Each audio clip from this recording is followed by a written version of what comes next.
What's going on guys, CasualSavage here, and in this video I'm showing you how to create a double exposure effect in Photoshop.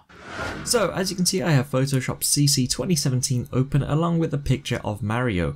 Now the first thing we want to do, if you do have a background, is separate the subject from the background. Now I don't have a background, but I'll still show you the technique. So we head over to the Channels tab, and what you want to do is go through this and find which one has the most contrast.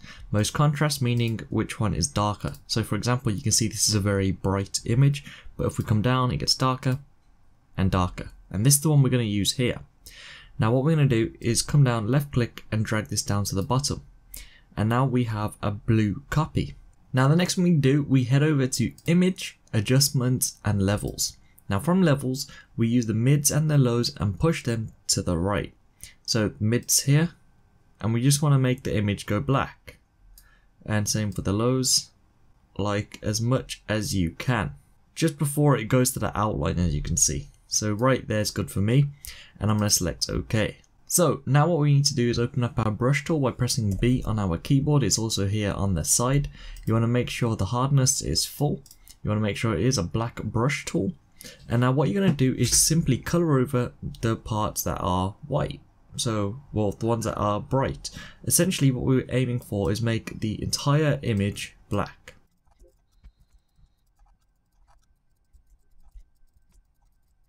So, just like that, I'm done. You can see I wasn't 100% accurate, especially when it comes to the hands. It was pretty difficult to do, but it won't be a problem. So, the next thing you want to do is head back over to the RGB channel.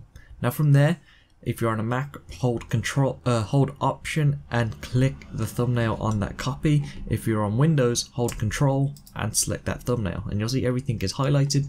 From there, head over to Select and Inverse.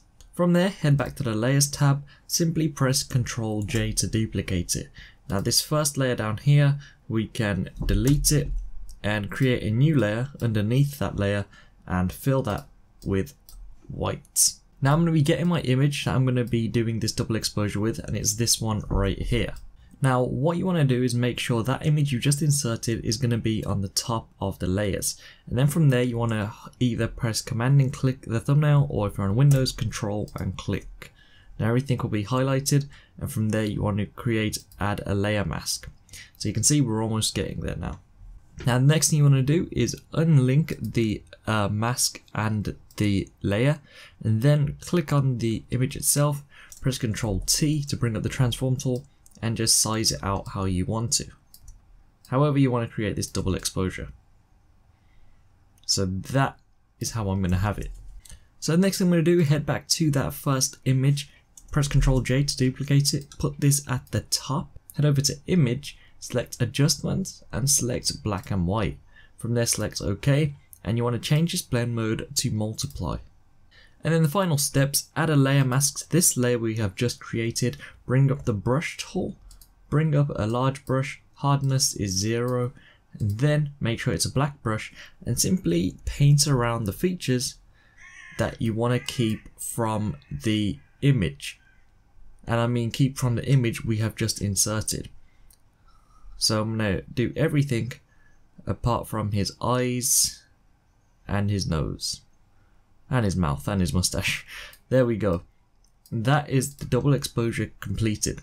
We have the image of the mountain, the space, we kept his mustache, we kept his mouth, and we kept his eye right here.